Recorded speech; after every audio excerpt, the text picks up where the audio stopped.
Pleasure to be here. Happy Nurses Week, everyone. Thank you. Isn't nursing just the best profession? I wish I could tell you that I chose nursing as a profession, but I didn't. One day in 1991, my husband came downstairs and poured himself a cup of coffee, looked me in the eye and said, "I took a job in San Francisco. I'm leaving on a 6 p.m. flight. You can come with the kids if you want." When he walked out the door, that ended 2 years of marriage counseling. Not even 2 days later, I go into the telephone answering service where I worked on the island, and there's my boss, Linda, her hair disheveled, mascara running down her face. And I said, "Linda, what's wrong?" And she said, "I'm so sorry. The treasurer embezzled all the funds. We don't even have a business anymore. We mortgaged the house. I can't even pay you for the days you worked last week, and you don't have a job anymore." I went to clean out my desk. One of our regular customers, a man named Bob, came over. He said, "What's wrong?" I tried to say nothing, and he pressed, "What's wrong?" And I told him, my worst fear just came true. I'm going to be the single mother of 5 children under the age of 11, and I'm living 3,000 miles away from my nearest relative. His reaction? He immediately reached into his back pocket, took out a checkbook, and wrote a check for $50 to a guy named Miles, shoved it into my hand, and said, "You're going to need a good attorney." And I'm thinking to myself, just like a man to be practical. I could have stayed in my state of denial for weeks, if not months, if not forever. I went and did what all women do. Called my best friend. She came over with her 3 children and made a pot of coffee, and she said, "You know, school doesn't start for 2 weeks. My parents have a cabin up in Nanaimo in Canada. Why don't we go up there?" And I thought escape sounded like a good plan. We took my 5, her 3, borrowed 2 of the neighbors to make it even, and headed north. Underneath the groceries was the margarita mix. It was supposed to be our after the children are in bed reward, but after about 5 days of absolutely pouring down rain with 10 kids in a small cabin, Kim rolled over on day 6 and looked at me and said, "Good morning," blended her on the rocks. And so I went home. I took half of them, 3 of mine, 1 of hers, 1 of the neighbors. It hardly mattered. We were a traveling tribe, and they all knew it. When I got home, I could hardly believe my eyes. 110-foot pine tree, the one that sat on our front lawn of our house, had fallen on the house. It had knocked off the entire front porch, but something bothered, and the power lines missed the main house. But the porch had caved in, and I couldn't get into the driveway. The electricity and the power lines were all taken down. I yelled to the kids to stay in the car. On the front door was something white, a foreclosure notice from the bank.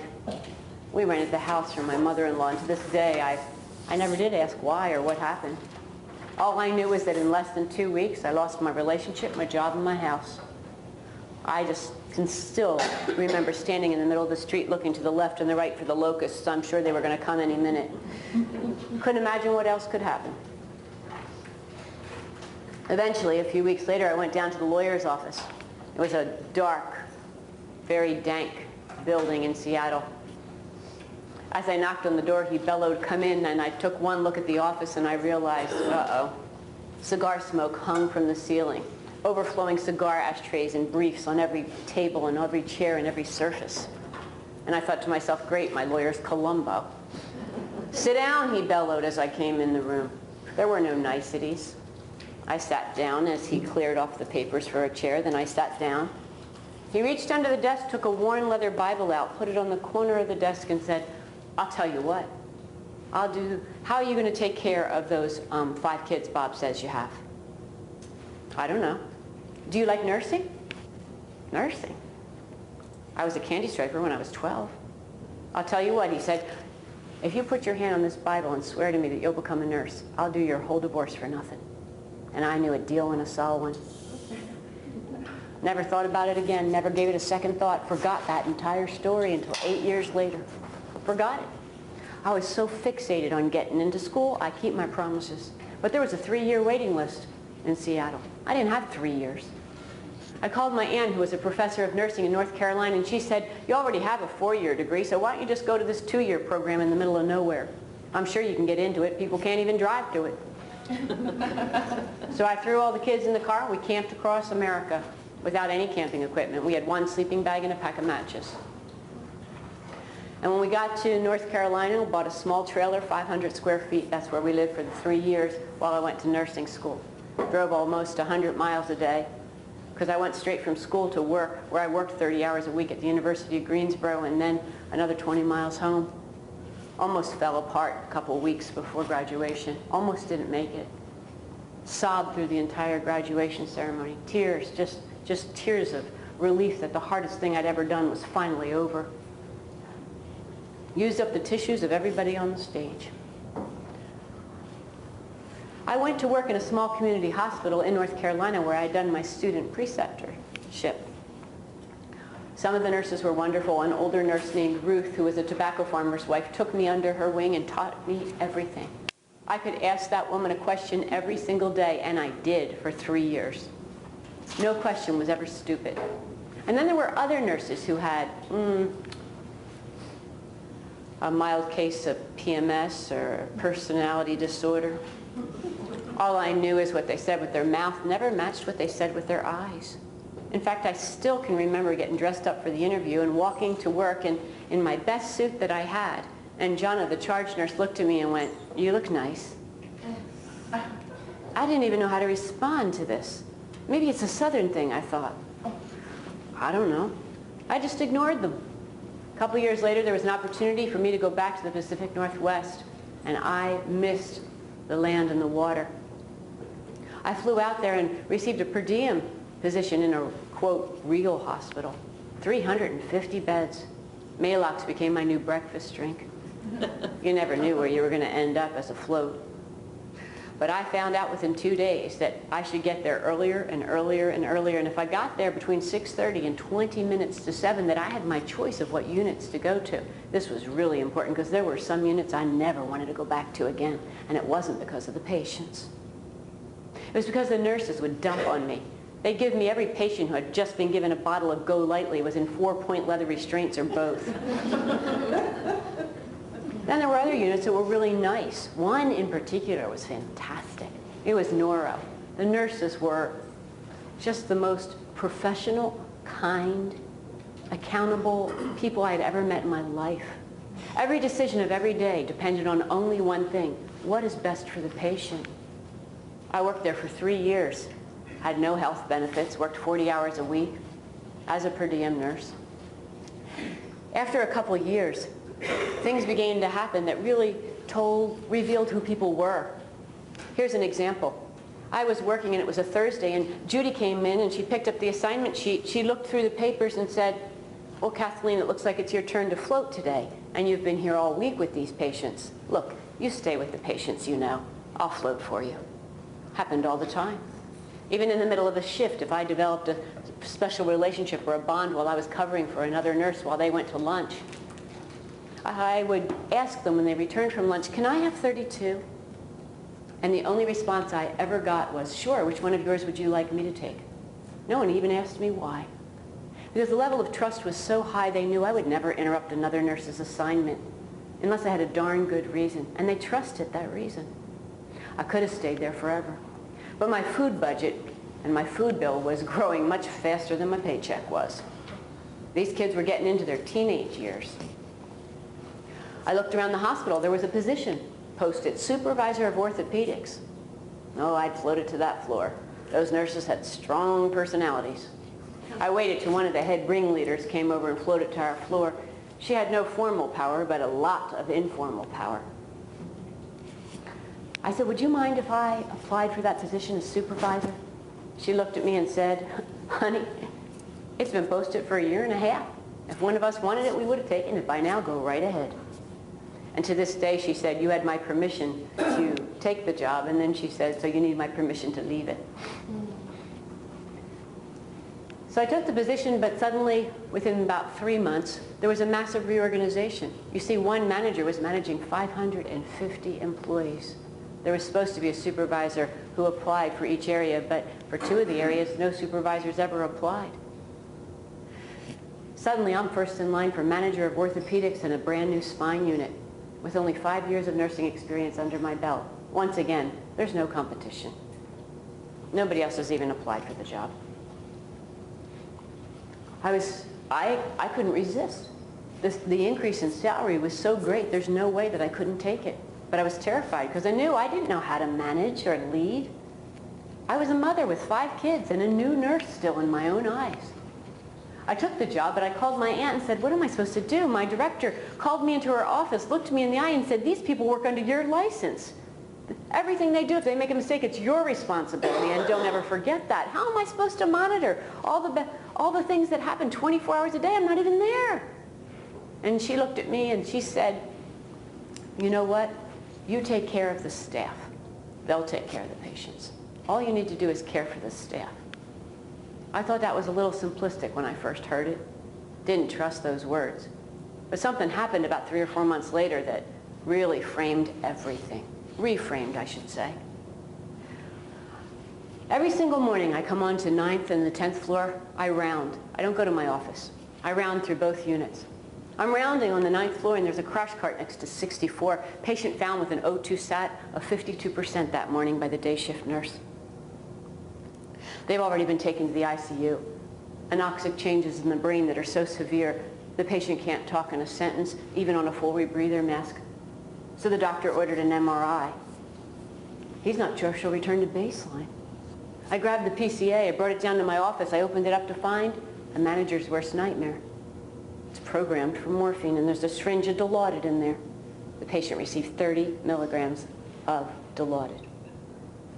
Just then the new nurse comes in. She takes one look at the syringe in my hand, mumbles something under her breath and bursts into tears.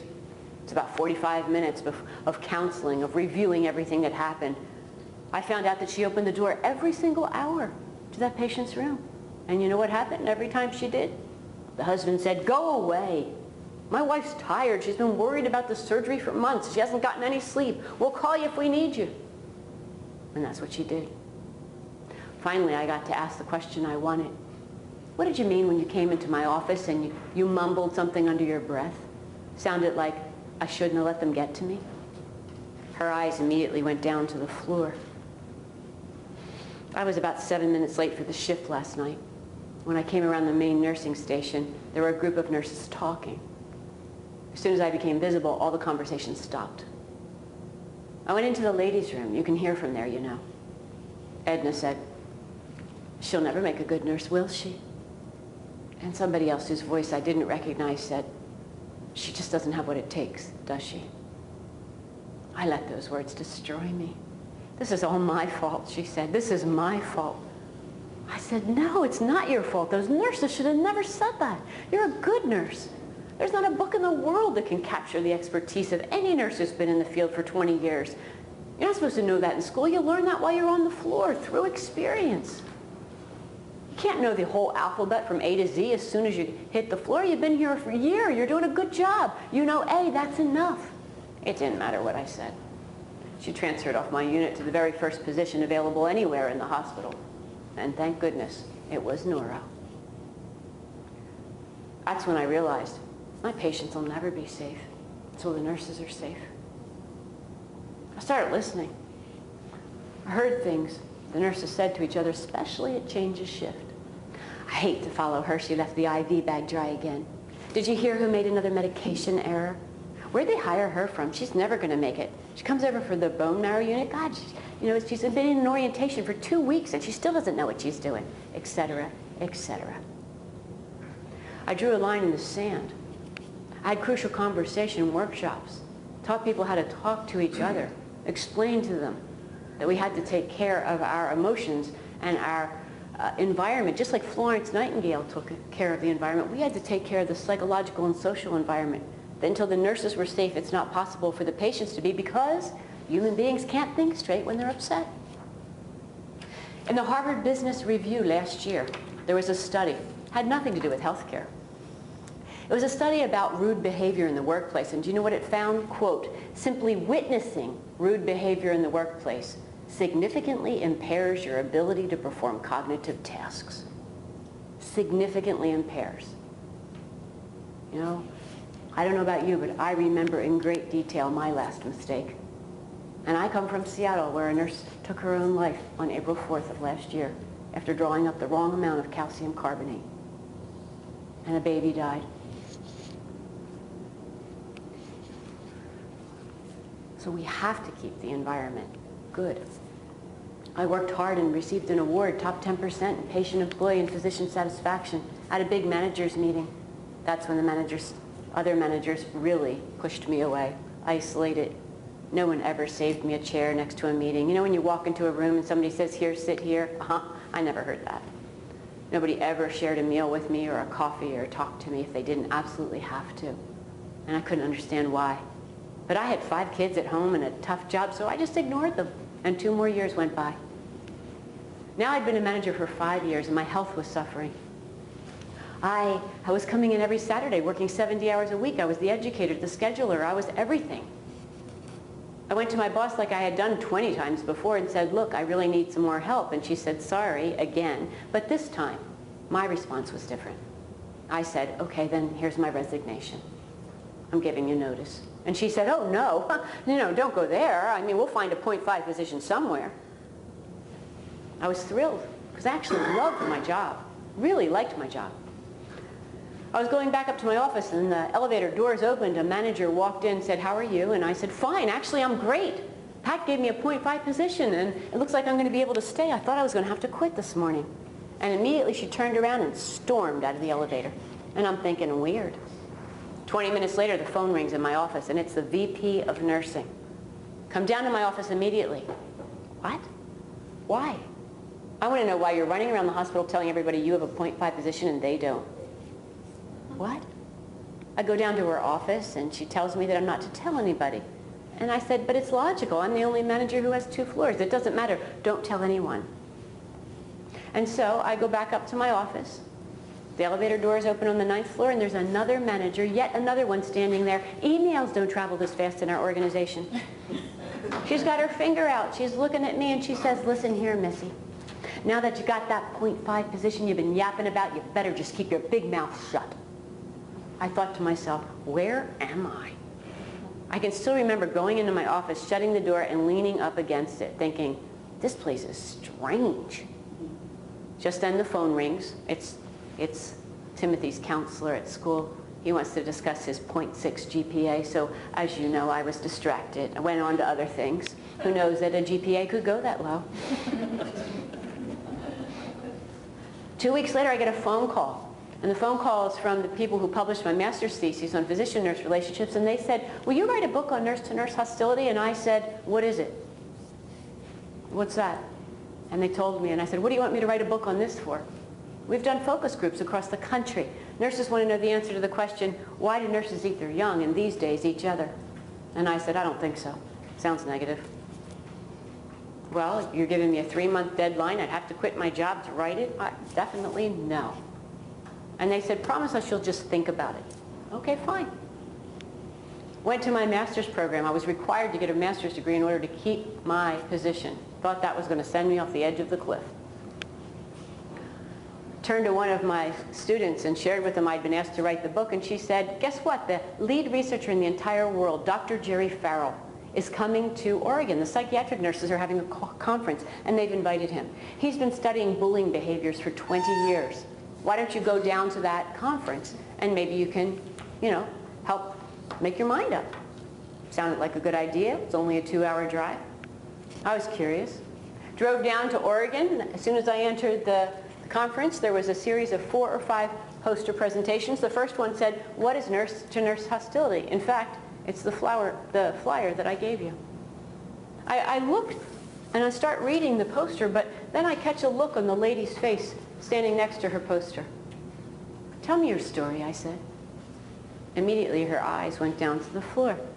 Same thing the last nurse did. That's an expression, as it turns out, of shame in human beings. 20 years ago, when I was a new nurse, I so wanted to be a good nurse. Never wanted to be anything else. Came from a family of nurses. I mean, that's all I ever wanted. My mother was a nurse. My aunt was a nurse.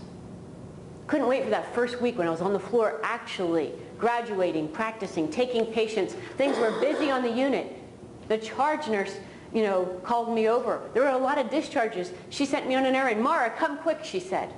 Run down to the operating room. Tell them we need a fallopian tube, stat. And so I did.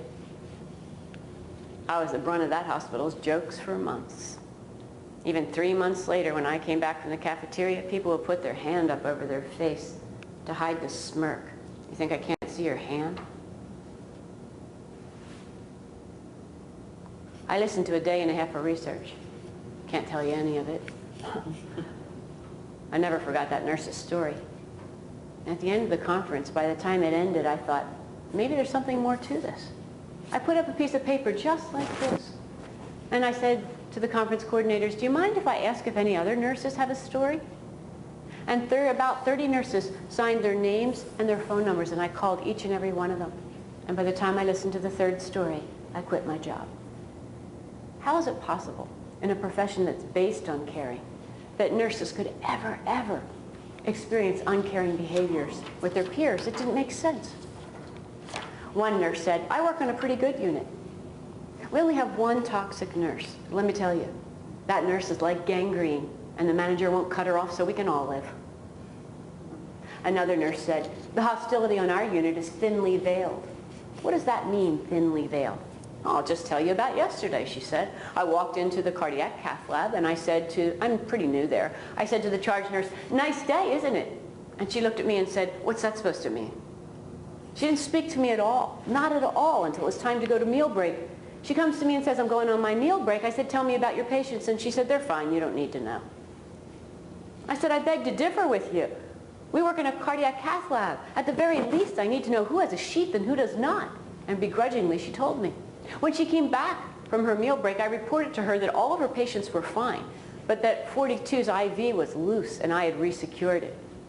She looked at me and said, that could have waited till I got back. It's a niggling, undermining tone that never seems to end. So I listened to story after story. Out of the first 35 stories that I collected, 2 ended in suicide attempts. One was from an organizer of the conference. She worked on a med-surg unit. She said, I'd been there for about 11 months. This was about 10 years ago. I just couldn't seem to do anything right. One night I came up to the charge nurse and said, I've never done this procedure before, can you help me? And she looked at me and said, can't you see I'm busy? Look it up in the procedure manual. I looked it up in the procedure manual and the page was gone. I went to the only other nurse on the floor and said, I've not done this before, could you help me? And she said, what, have you been here almost a year now? Use your head and figure it out. Nobody's got time to be helping you after a year. So I did. The next day when I came into work, there was a note on my time card. It said, see the manager before your shift. I walked into the manager's office to find out that those 2 had written me up for doing the procedure incorrectly. It was the last straw. It was like the 15th time something just like that had happened. It was too much. I went out to my car. There was a bottle of Percocet from somebody's dental appointment or something. I took the whole bottle just to stop the pain. Just came from Canada where a nurse was bullied off the unit. It was a very remote area. It's not like she had a choice of going to another hospital. No matter what she did, the nurses wouldn't let her belong. So she went home and took her own life. And I struggled still to make sense. How is it possible?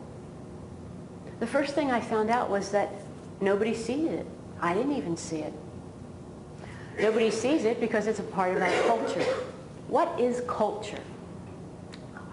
Anthropologists say that talking about your own culture is like a fish talking about water.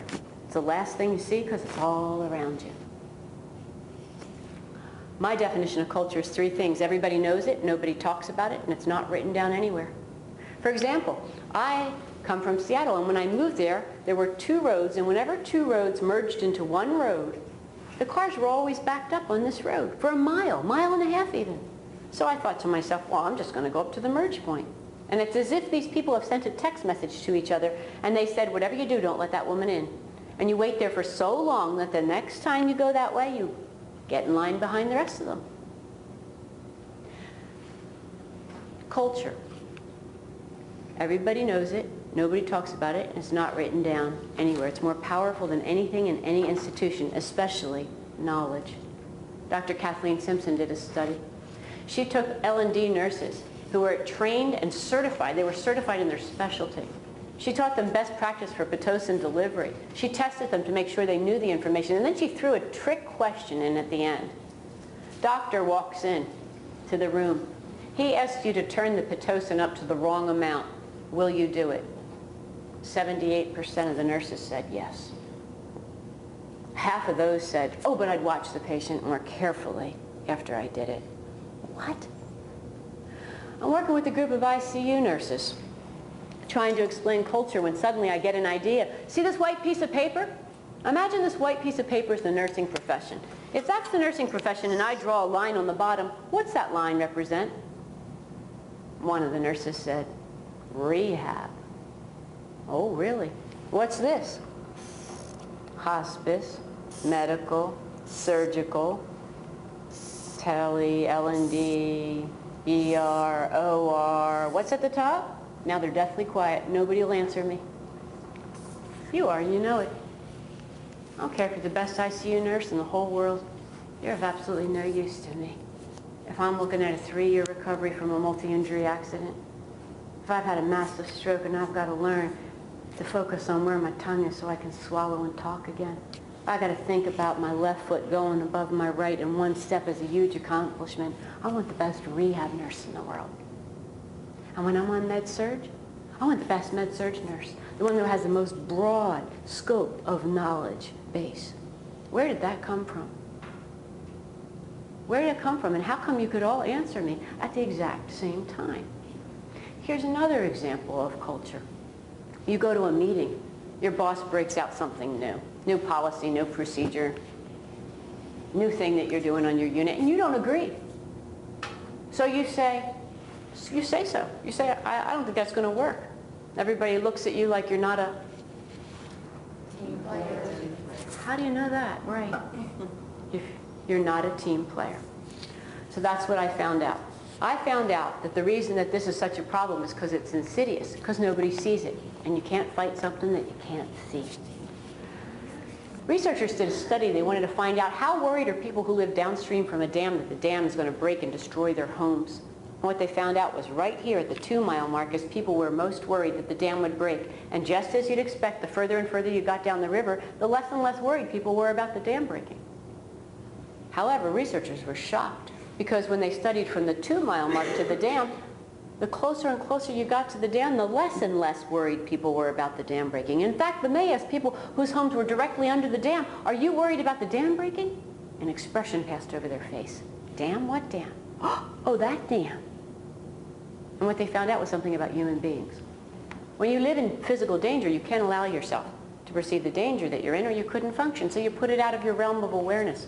Same thing is true with social, psychological, and emotional danger. As a staff nurse, I lived right there. Some nurses I liked to work with and some I didn't. As a manager, I lived right here. I saw the Sentinel event that happened on my unit. I knew that a nurse who was upset couldn't think clearly and that would make a mistake and it would put my patients in danger. But when I went to the library and pulled every article that existed, the operating room nurses call it interactive workplace trauma. Lateral violence there is, horizontal hostility, incivility, bullying, verbal abuse. I pulled all 200 articles and read them. It was there that I came down to that 2-mile mark, where I'm most concerned that of all the challenges this profession faces, this one is the greatest. Jonathan Burrows says, culture's not what we say, not what we think, not what we mean, or even what we intend. It's what we do. Let me give you a very profound example. A physician and nurse have known each other for over 20 years. They're both considered very good nurses, a good doctor. The doctor comes in on Monday morning and says, "Good morning, Karen." He goes straight to the computer and he starts typing.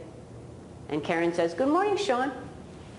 He's still typing and he hasn't even looked up when Karen says, "You know, Sean, you owe me." That's when he says, "Why is that?" And she says, "I wrote orders for you all weekend long." That's when Sean stands up, walks over to Karen, gives her a little punch on the shoulder and says these words, "You're the best, Karen." What?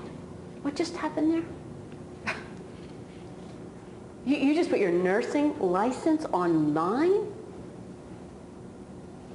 For a few kudos from a person you have a good relationship with? What's going on here? And we all know how that started. 10 years of her calling and saying, "The patient's allergic to morphine, they're itching. 10 years of him saying, then switch them to Dilaudid. One night he says to her at 2 o'clock in the morning, why didn't you just switch? Why didn't you just switch to Dilaudid? You know that's what I do. And the first time she did it, he leaned over and said, thank you. Thanks for not waking me up last night. Culture. There isn't anything stronger in any institution. Why? Because people do what other people do to belong. They know what to do to belong. I started where all researchers start. What is the definition of horizontal hostility? Farrell says it's a consistent pattern of behavior designed to control, diminish, or devalue a person or a group. It puts them at risk to health or safety. The only thing I disagree with is I'd put hidden in there, because you don't see it. It shares 3 elements common to racial and sexual harassment law. It's defined in terms of its effect. It doesn't matter if the people knew they were doing it or not. Here's an example. I just came from an L&D unit where a nurse says, we had a particularly rough shift, and somebody said in the morning, let's all go out for breakfast. And I looked at the group and said, where are you going? There was an awkward moment of silence before someone responded, we don't know yet. I went into my locker to get my stuff. I wasn't planning on going after that. Another kinder nurse came up and said, I just want to let you know we're going to the Pancake House. We'll be at Perkins. And before the door shut, I could hear someone say to her, what'd you have to go and tell her for? It doesn't matter if those nurses knew what they were doing or not. It has to be negative and consistent. Basically, I'm talking about these. The heck with the definition. I'm talking about these behaviors. Eye-rolling, ignoring, making faces, refusing to help somebody, gossiping, raised eyebrows. And the number 1 most popular one in the entire nursing profession is raised eyebrows and rolling of the eyes. Probably started by the OR nurses. No. You know, I mean, I understand that's the only part that you could speak with, but you do a great job. In fact, if there was a reality TV show for nonverbal behaviors, nursing would win hands down and OR would cream everyone. What I can't say with my eyes, right? And these both groups, of course, the ones that are the most damaging are the covert. Why? Because research shows that the covert are more ambiguous, and ambiguity increases stress and decreases self-esteem. Was it really an unfair assignment? Or did somebody not work the day before and didn't realize that they were giving you the hardest patients on the floor? Or as one OR nurse told me, I complained about a physician when he treated me very badly. He was very rude to me. And so I complained to my manager, and you know what they did? They took me out of the room for 1 week. And then to teach me a lesson, they put me back in that room for 6 months. I'm never going to say another word. So what I have discovered is that all of these behaviors that you see up here, I'm going to take all the behaviors in my hand and I'm going to put them right here. These are the gray zone. You know why they're the gray zone? Because nothing ever happens. People get away with doing it. They're not right or wrong. They're not black or white. They're gray. Researchers did a study. They wanted to find out, why do kids from Boys Town, USA make $20,000 more a year? These kids are juvenile delinquents, juvies we call them, and serious crimes. Why would they make more money than kids who graduate from other schools? So the researchers went to Boys Town, and this is what they saw. A man was cutting the grass. 2 boys were just roughing on the lawn. One of the boys suddenly cursed at the other boy. The man cutting the grass turned off the lawnmower, walked over to the boy who cursed and said, you have 2 choices. Do you want to walk to the headmaster's alone, or shall I accompany you? Because at Boys Town, there is no gray. Everything is black or white. And because of that, their self-esteem is high. It's like land, water, or skating on thin ice. There is no thin ice at Boys Town. It doesn't matter if his friend says to him, oh, come on, it's okay. We were just playing. He didn't mean it. It just slipped out. Doesn't matter. Not so in healthcare. These behaviors are prevalent. Prevalent. There's plenty of them. They happen all of the time.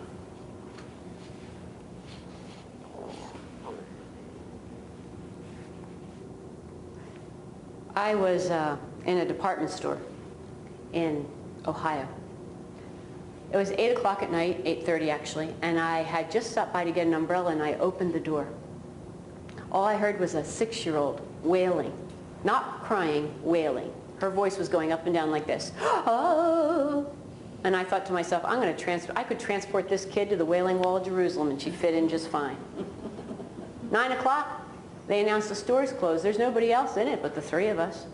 I find myself at the checkout counter and I'm standing next to the wailing mother, the mother and the wailing child. I turn to the mother. Too much TV? The mother looks at me and says, oh, no, first grade, watch this. Bends down, looks into her daughter's eyes and says, Peggy, use words, Peggy. And that's when Peggy's song has lyrics, as she says, they hate me. No one will play with me. No one likes me. Over and over again. This child's wound was so raw, so visible. You felt like you could just reach out and put your hand in her pain. This I know is true. It doesn't matter if you're 6, 36, or 56, a man or a woman. To be pushed away from any group feels the exact same way. That's why, about 4 or 5 kids already this year in the United States have committed suicide due to bullying behaviors of being pushed away from the group. There is nothing worse. There is nothing worse. We know that it happens in the world, not just in the United States. There's tons of studies. Dr. Farrell found that bullied staff had lower job satisfaction, higher stress, higher depression and anxiety, and higher intent to leave. A third said they were specifically going to leave because of verbal abuse. There's tons of studies in the United States as well. We don't need to prove that it exists. Does it happen more in healthcare than any other professions? Yes. About 10% are the studies in other professions, 30% in healthcare. Why? People suspect it's more stressful.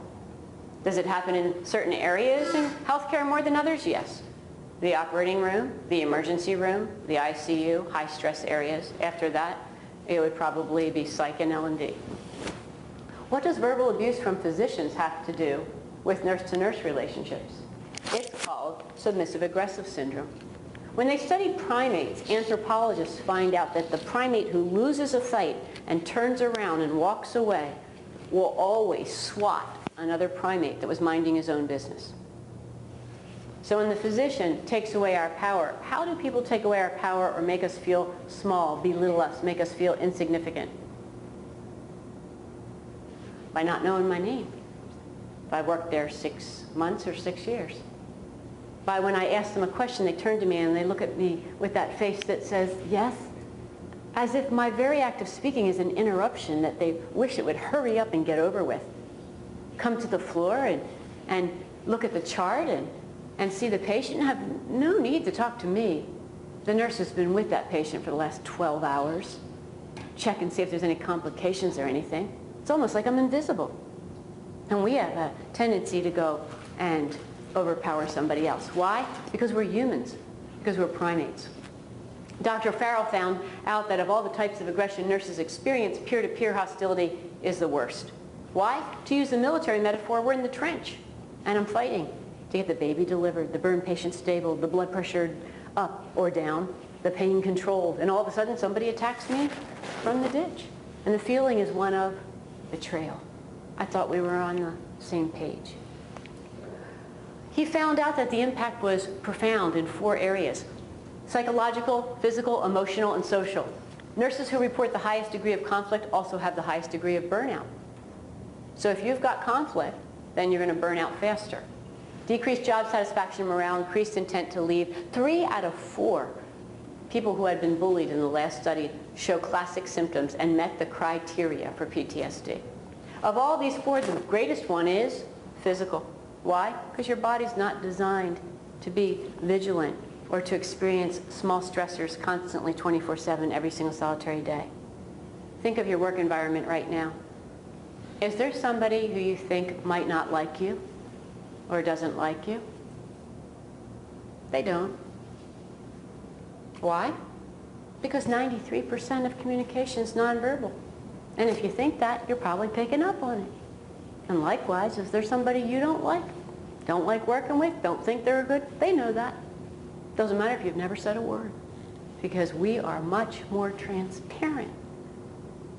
93% of all communication is nonverbal. All I have to do is look at you and roll my eyes, and that's enough. In fact, Dr. Gottesman is the lead marriage family therapist in the entire country. And he does video clips of a husband and wife when they're just married, and then he follows up on them years later. He can now tell with phenomenal accuracy which ones are going to be divorced and which ones aren't. Do you know which ones are going to be divorced? He used to have to watch the entire tape. Now he only has to watch it for a minute or two. Because as soon as one partner rolls their eyes at the other, he knows that relationship will never last. Rolling your eyes, he says, is a sign of contempt. It's personal. It's directed at you. Thomas says, you know, all too often we leave the workplace bone-tired and soul-weary, trying to shake off the sticky residue of moral distress, the realization that we couldn't give the care that we deserve, the time that we wanted. We do the clinical things we're supposed to, but it's the time that we want to spend engaged with the patient that we can't do. There are two theories that could help us understand better human beings under stress, and at work, and as a group. The one of them is human adaptability theory. It says that changes that are small and incremental are never noticed by human beings. If you take a frog and throw him in hot water, he jumps out right away. If you take a frog and put him in cold water and you turn up the temperature very, very slowly over a long period of time, at no point will the frog ever jump out of the water. 2 years ago, I have to float to the oncology unit. My very first patient has 35 scheduled meds. Out of the 35, I'm a float nurse. I can tell you I honestly know 18 very well. I have to look up the other 17. But what I'm really struggling for is, why is this patient on all these meds? I have other patients. I try desperately to look them up during my shift, but I don't. I can't. I skip my lunch. I skip my break. There's simply not enough time. And at the end of the shift, my only recourse is to write myself up for not knowing what those drugs are and why the patient was giving them and the side effects of all of them. And I've got a funny feeling that if you put the 3 physicians that were writing these orders for these medications in a court of law, they couldn't answer that question either. My hip patients used to stay for 2 weeks 20 years ago. Now they stay for what? A day and a half. Everybody was going yahoo last week when we got one out in 1 day. Right. Well, when they're there for 2 weeks, I can tell you how many kids they have. I can have a relationship with them. I can tell you what sports team they like, what they're worried about. You know, when they're there for a day and a half, I can't even tell you their name. I try. I'll say to the nursing assistant, Mrs. Richardson needs a wheelchair. And they always look at me and go, who? And I say, Mrs. Richardson. And they go, who? And the answer to who in nursing is always a number. 42, bay 3, 64. Changes that are slow and incremental are not noticed by human beings. An older nurse is not a safer nurse. You reach for the heparin 3,000 times in your career. Why would you think the 3,001st time that the pharmacy tech, why would you even suspect after you've done this 3,000 times, you could do it practically blindfolded, that the pharmacy tech put in the wrong dose, that that was an adult dose vial, and after you gave it, 6 babies died? You wouldn't. How many times have we driven home from work and not known how we got there? It's called chunking. At the beginning and the end, we're aware, but our basal ganglia stops in the middle. I know surgeons who can do 6 back-to-back knee surgeries. I think they chunk them all. I called down one day. I pride myself on being a nurse who has all the answer to the questions. I had a patient who came from surgery and their blood pressure was dropping. It was now like 70 over 40. I got all the information before I called. I was prepared for any question I thought that that physician could ask. Is there blood in the blood bank? Yes, 1 unit. What was the pre-op blood pressure? Got it. How much blood did the patient lose during surgery? How many fluids did they receive? I had every question. And yet I still couldn't answer his very first question when I called him in the operating room. He says to me, is that my 4th surgery or my 5th? I said, it's Mrs. Johansson. Her blood pressure is 70 over 40. And he said, I said, is that my 4th or 5th surgery? I said, I wouldn't know. I don't have your surgery schedule. I know it's Mrs. Johansson. I can tell you everything about her. Well, then I can't talk to you, he said. Right. This is my favorite article. In 1965, it appeared in Reader's Digest, and right here it says, in the year 2000, Americans will have 660 billion more hours of leisure time. And the whole article goes on to say, what are we going to do with all the free time we have in the year 2000?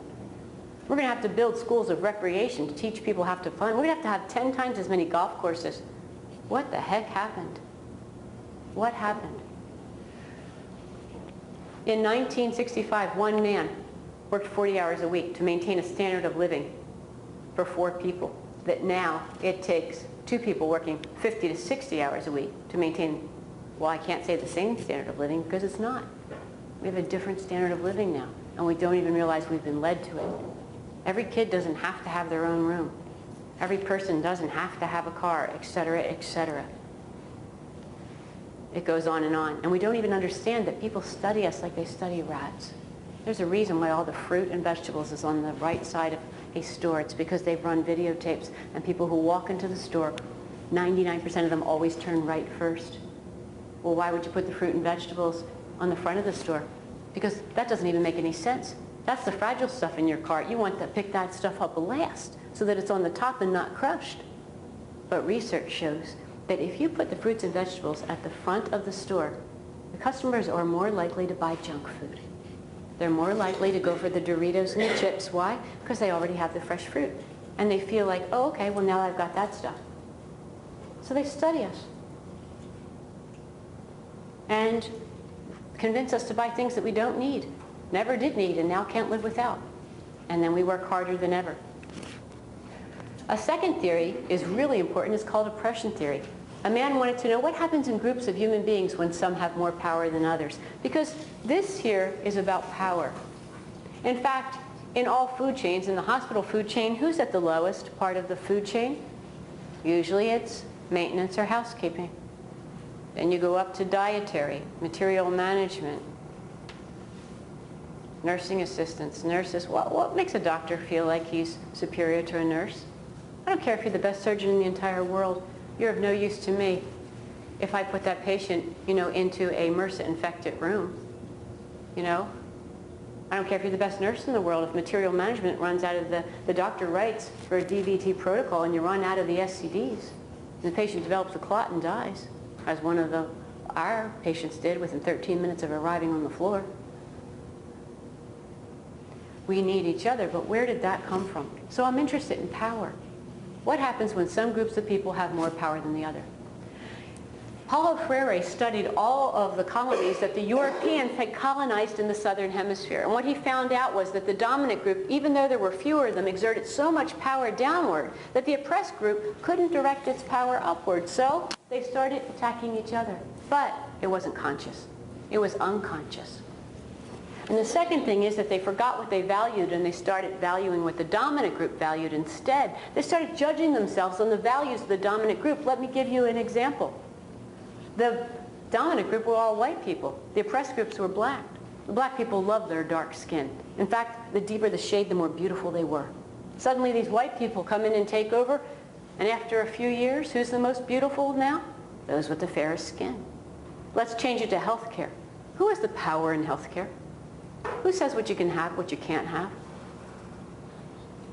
Physicians are one group, administration, the whole healthcare system, really. And what do these people value? Money. Yeah, there's no money. Why do they? Now, they don't say that. They say they value quality and safety, but we know that the bottom line is money because 95% of every discussion is about money. 95%. So clearly that's what your top value is. But here's the problem. It doesn't sound right for any hospital to say this is my top priority, but it is. It has to be. Healthcare is a business. And I need money to keep the lights on, to keep the buildings funded, to pay the salaries. And that's why in America, not in other countries, money is the number one. It has to be. And what do you value? I'll tell you what I value. I value my relationship with the patient. I didn't choose nursing. I can remember the exact moment when I discovered a year into the career exactly what it was. I'm simply washing an old man's back, giving him a bath, and suddenly he burst into sobs. I jumped back. "Did I hurt you?" I said. "No, no," he said gruffly. "Go on." I give him a box of tissues. He's still sniffling, calming down. I return to washing his back. After a minute of silence, he says, "I'm sorry. You see, my wife died 22 years ago, and no one's touched my back since that day." And at that moment, I knew what every nurse would say. "I'm sorry. What was her name?" "Marta. Tell me all about Marta." And he tells me what she planted in the garden, why she loved the rain. It's nowhere in my charting, and it's the longest bath I've ever given. Likewise, in the American Journal of Nursing, there was a story about a PICU nurse who saw that the parents were incredibly distraught, more distraught than any parents she had ever seen before. Their baby was dying of a birth defect. She went over to talk to them, and she found out that really their Indian religion said that the baby's soul would be trapped in the building for all eternity, and that's the part they were having the most trouble with. She immediately called the janitor who opened the stairwell, put out some chairs, and sat with the family, and the baby died with its soul released to the heavens. What's the billing code for a free soul? What's the billing code for an old man's grief? What's the billing code for an OR nurse who can take a patient who is so vulnerable and so terrified, and with their words give them confidence and reassure them, tell them not to be afraid and guarantee that they'll be taken care of, etc., etc. A million things you all do every day. So when what you do is not valued by the dominant group, then we act out unconsciously. The second thing is that all oppressed groups act like a school of fish. Why do fish travel in a school? To stay safe. And they want everybody the same. This is the theory that explains why that nurse shook her finger at me. Do you know why she shook her finger at me? Because I was drawing attention to the group and putting the whole group in danger. I didn't realize that. I was radically different than any other manager. Why? Just because nobody, really, the institution was so busy that nobody paid attention to what I was doing. My director never came up to see me on the floor. She didn't even find out for 3.5 years that I took the charge nurse office, gutted it, painted a mural on the wall, and had a hammock and a Tempur-Pedic mattress with a waterfall in it to make a relaxation room for my 12-hour nurses. It took them over 3 years to find that out. So I could do whatever I wanted. I just did the right thing. But you know what? I was an outlier. If my scores were high and theirs weren't, then I was making them look bad, and they didn't like that. It's not really just about healthcare, it's about a society. We live in a society that values these things over the others. For example, we value objective and science over subjective art and caring. How do we know that? Well, look at this. How come the person who has the least amount of technology and the most amount of time with the patient would be at the bottom? And the person you value the most is a ventilated patient who can't respond on 8 machines. Why? Because it's an extrapolation of what our society values. When what you do is disconnect it from what you value, Quine says you begin to feel fear, helplessness, and a lack of energy. When hostility exists on one level, horizontally, it also exists vertically. It exists all over the place. These numbers do not add up to 100% because once it's okay for one group to start doing it, then the other group starts to do it. And managers can overpower staff in very subtle ways. It's 7 o'clock in the morning, your shift ends at 3 o'clock in the afternoon. At 8 o'clock in the morning, your manager walks by and says, "Oh, Jackie, can I talk to you after work today? Could you stop by my office after the shift?" And by noon, you're heading for Tums. What does she want to talk to me about? That's a power play. It's a power play. And she learned that from somebody else who did the same thing to her. We know that new grads experience 45 to 60% humiliation and rudeness. Why? Because everybody's so busy. That's a little bit of the picture, but it's not the whole picture. If you zoomed out, we could learn so much more about nursing. What are those things? The first thing is that we can't look at our profession exempt from the entire world. We live in a world that's sick. The headlines of the papers yesterday, 42% of our entire population, it's 30%, now it's going to go up to 42%, is going to be obese in 2030. The cost of that is going to be $550 billion. Every nurse I know has been asked to do more with less. You don't think that $550 billion that's going to cost us is going to trickle down to you again, like it always does? Over 11% of those people are over 100 pounds overweight. Medical anthropologists say that our children are sicker than us. It'll take 2 generations. If you're 50 years old, and let's say you have a 10-year-old grandchild, it'll take 2 generations for your grandchild to be as healthy as you were when you were a kid because of all the environmental poisons and because of all the stuff in our food. Emotions are running strong in the profession. Why we do emotional work? It's not easy when somebody doesn't make it. It's not easy when someone wakes up and you've had to amputate their leg to help them cope. It's not easy to stand by a new mother who's holding her stillborn baby. It's not easy when somebody doesn't make it in the emergency room, the operating room, etc. You stand right next to people in their most terrified moments of life, and you are willing to be there. And that is the greatest gift of them all. But you don't live in a society that values that, or a profession that values that. And so we have a tendency to not value it ourselves.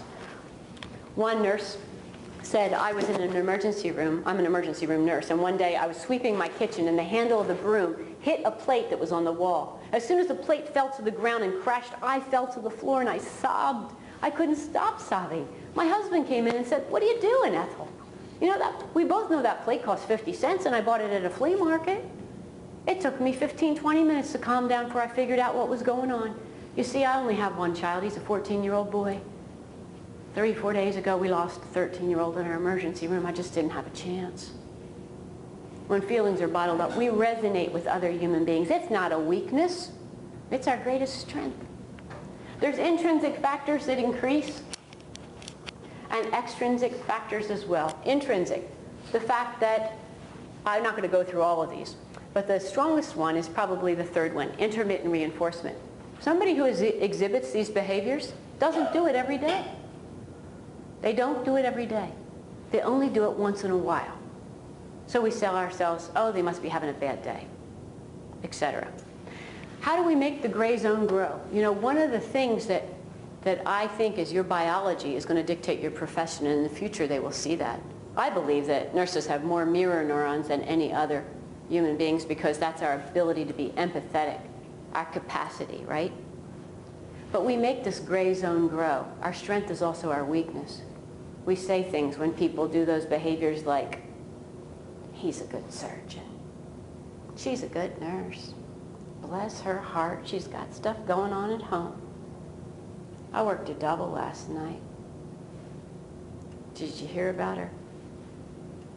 And we allow that stuff to happen without realizing the phenomenal effect it has on our profession or our patients. How would you feel if you walked up to somebody and they picked up the assignment sheet and you were partnered with them or a new nurse with them, and as soon as they picked it up they went, oh, did we check it out? No. No, I don't check it out because we're so afraid that the answer might be that was because of us. The other one is we live in a culture where we don't ask for feedback. Our culture is passive-aggressive. When 100 nurses were asked, what is a good nurse, these are some of the responses. Never makes a mistake, doesn't rock the boat. If I had to earn it, then you're going to have to do it too. Completes everything on time. These are not the beliefs. These are not what a good nurse is. If we continue to believe these, if any of them, then we will never advance the profession. There's extrinsic factors as well. And probably the biggest one here is the fact that nurse managers aren't on the floor anymore. They used to be on 10 years ago, 15 years ago. They were on the unit a lot more. But they're just not anymore. Why? They're in their offices. They're in meetings, making plans for technology, etc. And so what is the charge nurse to do when somebody's on Facebook for the second time or won't stop tweeting or twittering or whatever it is they do? In the book, The Cost of Bad Behavior, the author found out that people who experience these behaviors almost always get even. In fact, it showed that 2 to 3 times in the next week they intentionally lower their productivity. They're intentionally, or they'll call out sick. Give minimal effort, lose their respect, but they never, ever in an exit interview will ever tell the real reason why they left. Why? Because that'll sting the reputation forever. Somebody will look at them and say you can't get along with others. So they're not going to say it. The impact on the nursing profession, obviously recruitment and retention. Not so obviously a lack of staff due to sick days. Why? Because working with somebody that you really don't get along with really affects your physical system. It really does. It taxes our immune system.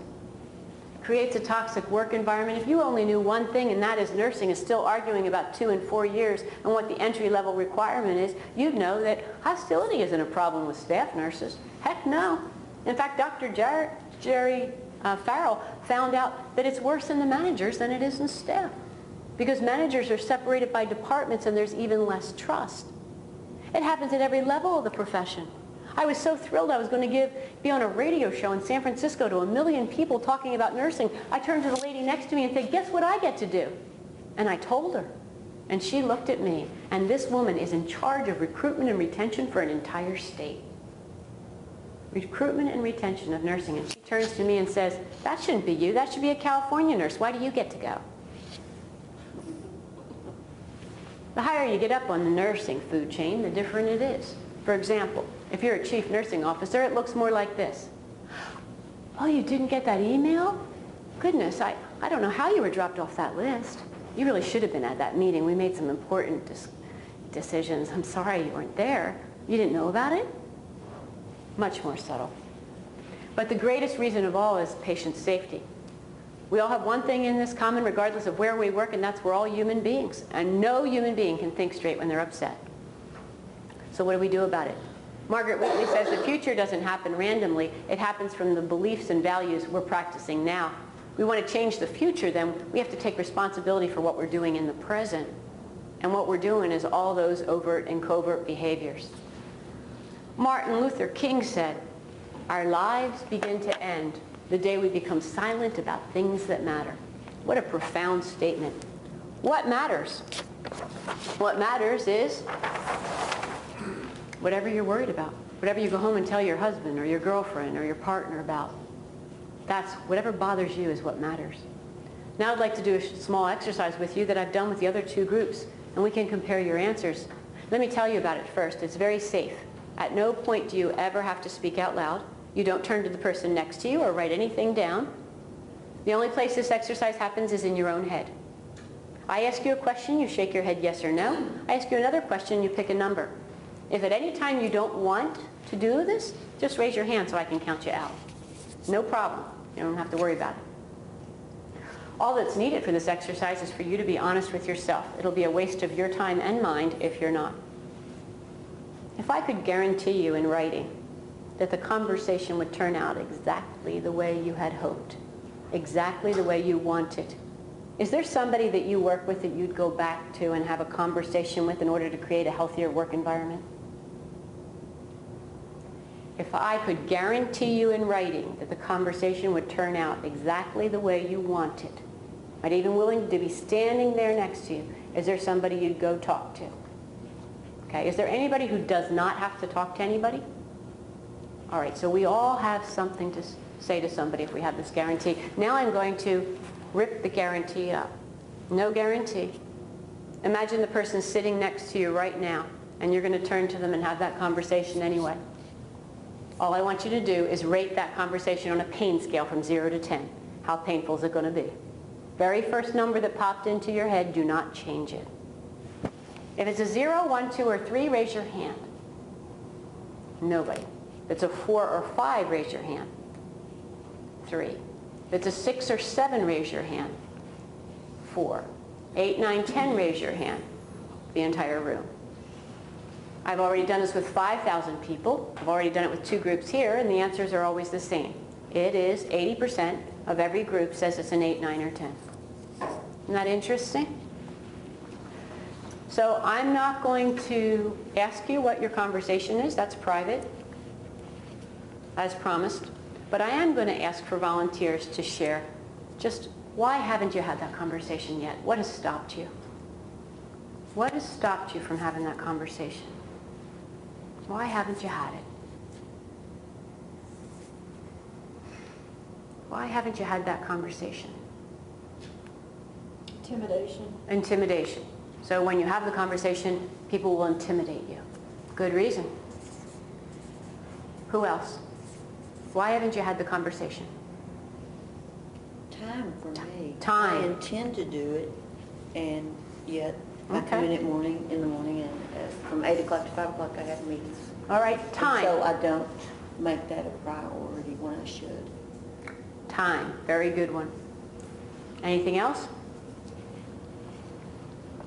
Fear. Fear of what? They're going to turn on you. That they're going to turn on you. What does that look like? That looks like what? How do they turn on you? Like they're doing to the other people. Like they're doing to the other people. Okay, good. Thank you for your honesty. What else? Everybody's got a reason. We can all learn something about this culture if we share it, and then I'll share you the results of what other people said. It's not going to change. Why bother? Why bother? Nothing's going to change anyway. What else? Fear of rejection. Fear of rejection. Yes, absolutely. Fear of rejection. And how do people reject you? How do they show rejection in the nursing culture? They give you the Worst patients. worst patients. What else? Don't share knowledge. Don't share knowledge with you. What else? They snub you if they don't talk to you. They snub you. They give you the silent treatment. Oh, we're good. More. What else do we do? Huh? Not being a team player. Not being a team player, right? They won't be a team player. Any other ones? You guys are not as... Maybe it's because it's morning, huh? Is it because it's morning? You're awful quiet. So let's look what your last group said. Fear of reprisal, fear of violence, nothing changes. Fear of being misunderstood. They don't see it, so I can't talk to them. I'll hurt their feelings.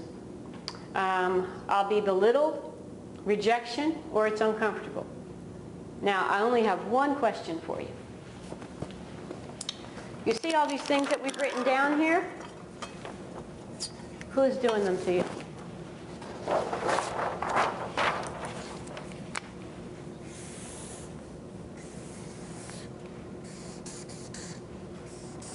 Who's doing all those things to you? We do them to each other. We do them to each other. That's the interesting part. And we don't even see it. There's only one purpose of all these behaviors. Do you know what the purpose of all these is? All you have to do to look at the result to get the answer to that question. People do all these things, and the goal of it is for you to be quiet. And you are, you see?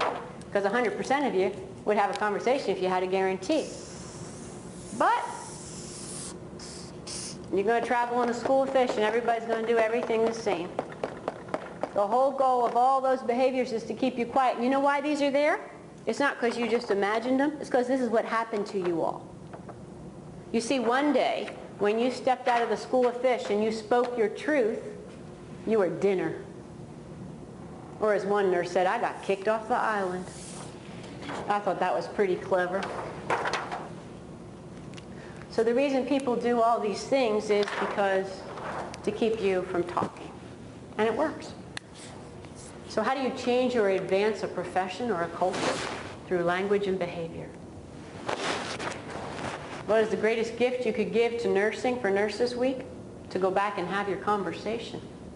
Here's the results from a national study of over 5,000 people now that I've asked in the United States and Canada. Isn't it a little bit spooky that the answers are exactly the same all the time? That even no time and why bother are there, and the rest of them are all fears? It never changes no matter where I go. The answers are always the same. So what I've found is something about the nursing or healthcare culture. Oh, it's not just nursing. The answers are exactly the same for physicians. Exactly. Doesn't change there either. So what we know is we're a culture of silence. We don't speak. Everybody knows their place. And the other thing that we don't realize is that our patients will never be safe until we do. What else do we know about the nursing culture? Imagine right now your cell phone goes off. The person you love most in the world is admitted to the unit where you work or is coming in for surgery. Can any doctor do the surgery? Can any nurse take care of them? Not any of them.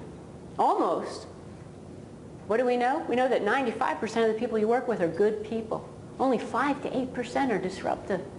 We also know something else. Your mother was right. One bad apple spoils the whole bunch. And we let that one bad apple stay. How do we do that? How do we do that flippy thing in our mind where we allow somebody to take care of somebody else's? Oh, you can do surgery on that woman, but you're not touching my mother. You can take care of that post-op patient, or you can deliver that one, but you know what? If you were my sister, I'd switch. You're going to have another nurse. How is that ethical? First, do no harm wasn't a suggestion. It's an ethical mandate. I go down to California, an 18-year-old has coded on the table. The physician was supposed to draw up 10 cc's of Toradol. Instead, he reached for the epinephrine and gave it. I gave 2 days of education. It's what we call a sloppy code. They were very lucky to get this kid back. They had never done a code before.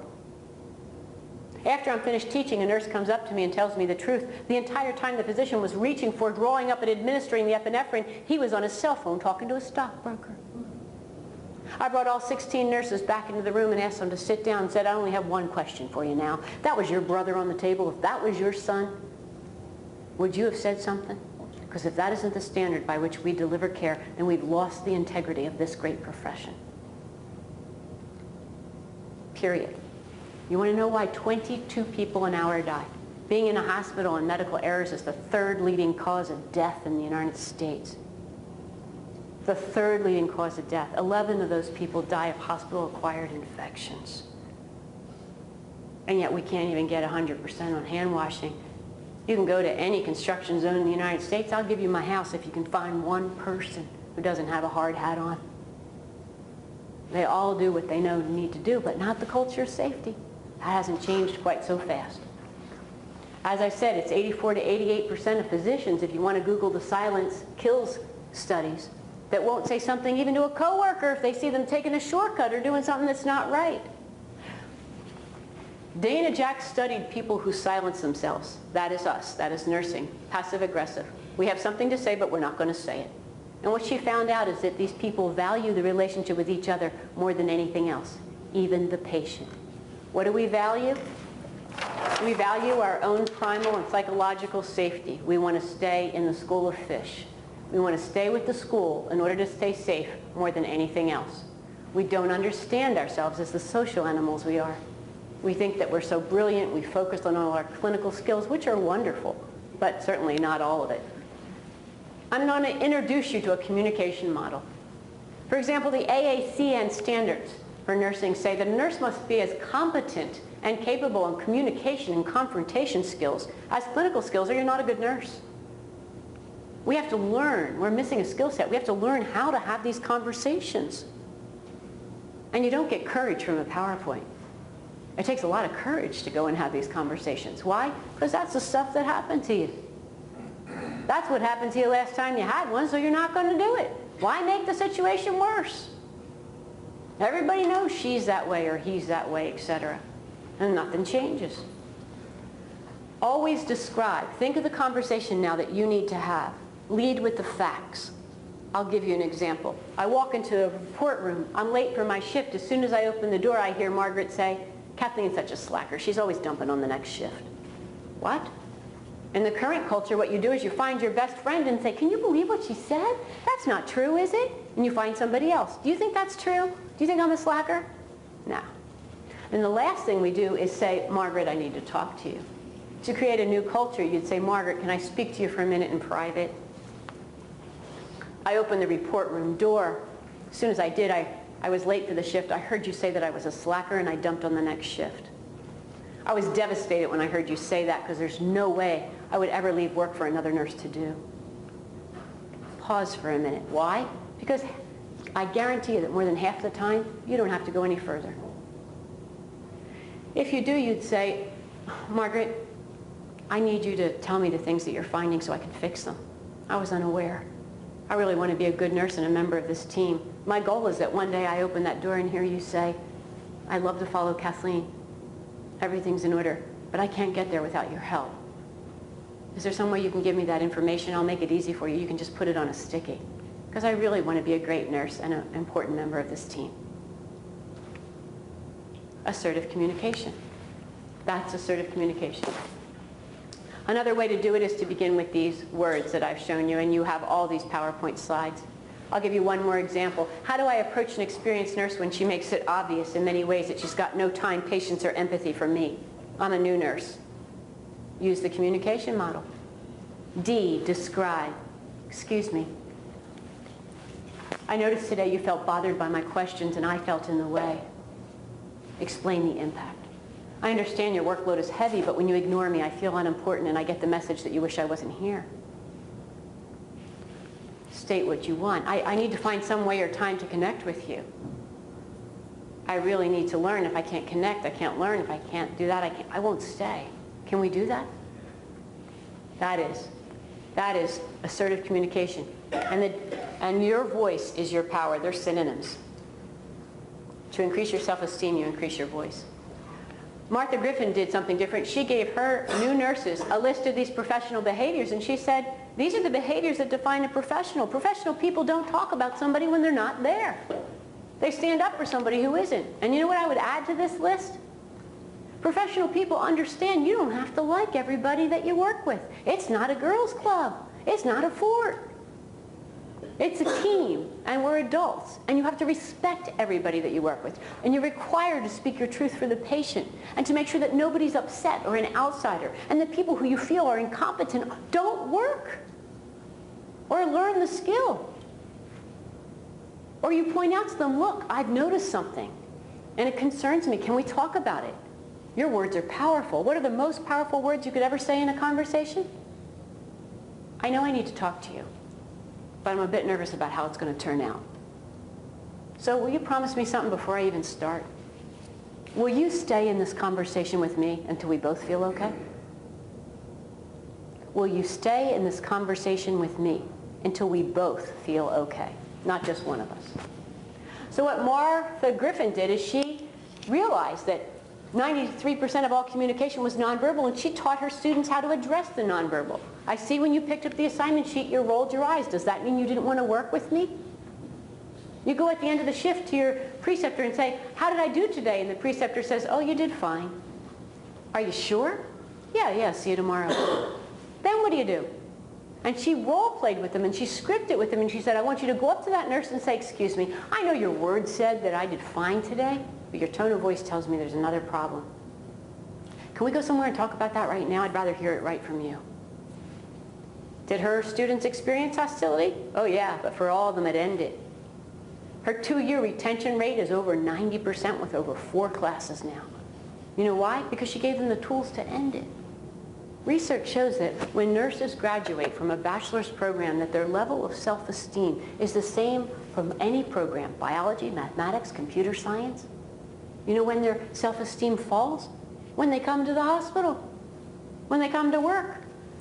Their self-esteem falls because we do the nonverbal behaviors and we don't check them out.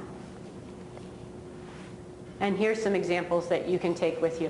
Unfortunately, the number one, if you work in the emergency room, the number one way that nurses experience hostility in an ER is withholding information. In the last study, 45% of nurses said that information was withheld from them. I just don't think that we realize the ethical connection, or we would never be doing something like that. In a recent study of 700 physicians and nurses in an emergency room, 33% could link a disruptive behavior to an adverse event, and 13% could link a disruptive behavior to mortality. Meaning the patient specifically died because of the disruptive behavior. An action plan for new nurses. I'm just going to touch on a couple of these, but none of them cost any money and everybody can do them. If you know that the greatest need for the soul is for belonging and that power is really important, what would you do? Well, say you have a new nurse starting in January. Photocopy the January calendar, put the new nurse's schedule on, and put it up in the break rooms and have everybody different. Every day, somebody, like a dance card, somebody signs up to have lunch or share a dinner meal with this person. What's the most important conversation that you can share during this meal? Share a story from your first day here at work, or your first day as a nurse. We were young too, right? If you're a preceptor, every day at the end of the shift you give feedback to your new grad. Start something different. By the time you give feedback to the new person, the new nurse, and then say, what feedback do you have for me as your mentor? How can I be a better mentor for you tomorrow? If you were a real professional nurse, you would find the person that you work with the most frequently and ask them these 2 questions. What do you like that I do well? What would you like to see more of? Professional people seek feedback regardless of their level. It doesn't matter if you're the CEO, a physician, a surgeon, a group of powerful surgeons that I know realized that they needed feedback in order to improve, because no human being sees themselves. So they made up a sheet of paper, they put all their names down it, and they made 3 categories from 1 to 5: patient complaints, approachability, and professionalism. And then they said to the nurses, please rate us on these scales so that we know what we have to work on so that we could become better. That's leadership. The other, as a strategy, decrease negativity and increase the climate of safety. If you just decrease the negativity, you'll fail, because we're missing a skill set. The bottom line is we need to be able to confront people and to have the conversations. If you remember only one slide from this presentation, please remember this one. A culture of hostility or toxicity, toxic work environment, can only exist if you have 3 things in the petri dish: secrecy, shame, and a silent witness. Cheyenne came up to me after this presentation one day and said, can I talk to you for a minute? I'm really upset. I just need a couple minutes to vent. Sure, Cheyenne, I said. Sit down. What's up? I went out to dinner with my husband last week, and I was even bragging that in 14 years as a nurse, never once in 14 years did I ever say a bad word about anybody. And today I realized I never walked away either. I stood there and listened to hundreds, if not thousands, of conversations about why so-and-so wouldn't make a good nurse or do something right, or how I didn't want to work with so-and-so, et cetera, et cetera. I didn't realize that. What can I do? Walk away. I'll guarantee you one thing. If you ever hear people in your workplace talking about somebody else when they're not there, they're talking about you when you're not there. If you want to stop that, your manager can't, because she's not on the floor, or he's not on the floor. The only people who can stop it are the people who see it. Say, I'm not listening. I wouldn't want somebody talking about me when I'm not here, so I'm not going to listen. Looks like you want to have something to say to Jack. Why don't you guys take lunch together today? I'll schedule you together. Or turn around and simply walk away. One nurse said she did that last week, and when she came back 15 minutes later, they were still talking about the person. She said, I had to turn around and walk away again. She says, maybe they'll get it. What can you do? Be aware of the signs and symptoms of hostility. It's not just a personality issue. A Chinese magician was once asked by his student, Master, how do you take the power away from something? And the magician said, that's easy. You just call it by its name. Eye rolling, refusing to work with only certain people, refusing to not work with certain people, especially all this stuff, that's hostility. We're a team, we're professionals, and professional people have a different standard. Speak your truth. Go back and hold those crucial conversations. Be compassionate and understand the many forces affecting nurses today. In studies of 8-hour shifts, they showed that a nurse has 75 cognitive shifts in one 8-hour period, is interrupted 19 times, walks 8 to 10 miles, does 160 tasks. No task lasts longer than 2 minutes and 45 seconds. There are, 6,600 drugs, 4,000 procedures. Let's give each other a break. While the length of stay is decreasing, the acuity is increasing. I used to have 1 blood sugar to do, now everybody's got a blood sugar to do, et cetera, et cetera. Adopt a zero-tolerance policy. The nurses on our floor, when they heard about what happened down in California, they wrote up a unit philosophy, and this is what it said. We promise you, it hangs on our unit today so all visitors can see it. We promise that we will care for your loved one as we would our own family member, with the same amount of vigilance, skill, and compassion. And we recognize and acknowledge that in order to create a healthy work environment and the safest patient care environment, we must care for each other. Therefore, there will be no hostility of any kind tolerated on this unit. And then in a union environment to 57 of their peers, they took this piece of paper and said, you have 3 options: sign it, edit it, or leave. And of course, the 2 most negative nurses on the floor wouldn't do any of those things. And that's where the manager, me, had to step in. Until they do. We need to get on the same page. All around the hospital are signs posted about the mission, vision, and values. They're nothing but words spoken by dead people if you don't live them. A mission is only as valuable as if it's alive, if people actually do respect each other and show compassion. One time I had 3 pages of reasons why nurses wouldn't talk to each other. And I said to the audience, anybody here go to church? The entire audience raised their hand. And I looked at this and I just looked at my audience and said, oh.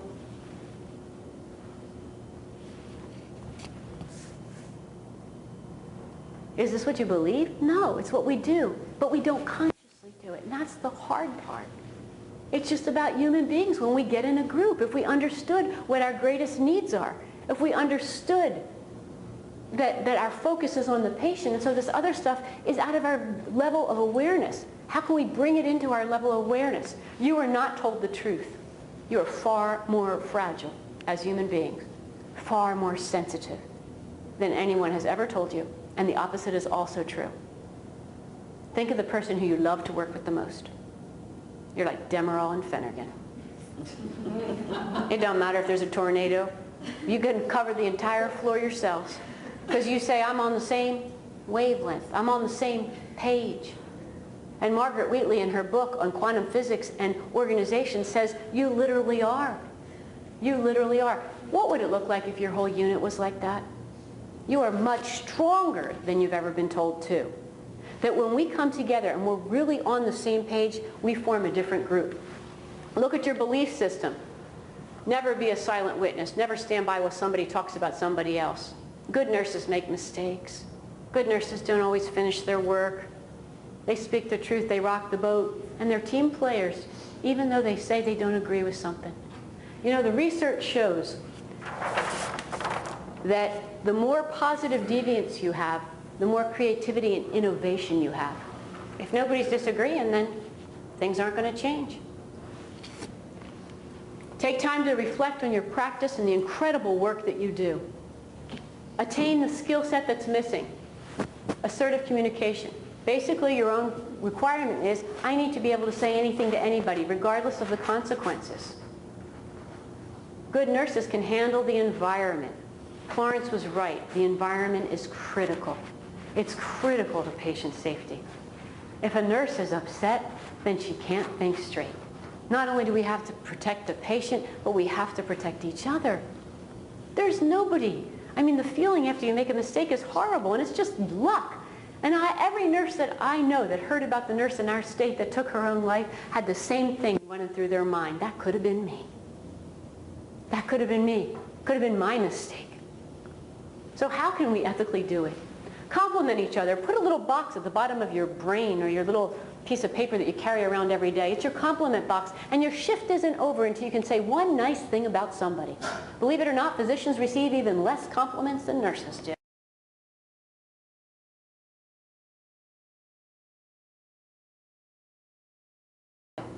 And nice working with you isn't a compliment. There are just not enough positive. And all research shows, in order for people to accept constructive feedback, they have to have 5 positives to 1 constructive feedback. Well, there are no positives around here. I love the way, specifically, Kim, it's so great working with you. You can get a Foley in every time. You've got a 100% success rate. And I can't. But just knowing that you're working and that you've got my back if I can't get it in makes all the difference in the world. I'm glad I'm working with you. I notice you're great with the psych patients. You can de-escalate anybody. How do you do that? Will you share it with me so I can learn? Etc. Provide opportunities for socialization. 12-hour shifts are the worst thing that ever happened in this profession. Worst. Not just because of the data, because human beings can't exist for 12 hours with that amount of critical thinking skills. It's an overload on a frontal cortex. How many times have you gone home and thought to yourself after a shift, hours later, darn, I forgot to give the tissues to the guy in 64. I forgot to chart the blood in the eyes and nose. I forgot to include it. It's because you have an overload. Studies of forgetfulness in women have shown that the #1 cause is multitasking, overtasking, cognitive overload. After an 8-hour shift, we used to go out for coffee, shoot pool. Once every couple of months we'd get together and we'd share things with each other that you wouldn't normally know. My husband and I are not getting along. My child's been diagnosed with autism. My mother-in-law moved in with me. She's dying of cancer, and I was up last night giving her some medicine. And when we know those things about each other, which we don't share on the floor because we don't want everybody to hear them, then we have more compassion for each other. Embrace and protect new nurses, because the story of nursing is not written. We write it every day. We write it by our decisions. That moment when you go onto the floor and you have an opportunity the next time to speak or to be silent, to walk away from the group, to continue doing what everybody else does so that you belong, or to create a new culture, because I truly believe that nursing is the most amazing profession of all. The same hand that holds a patient while they're dying because they have no relatives. That's the hand that titrates a dopamine drip. It's a magnificent profession. I had no idea what I was getting into. But we live in a very sick world, and I believe that 3.1 million nurses can definitely affect our society and our world. But first, we have to start with each other. Thank you very much, and it's been a pleasure being with you today.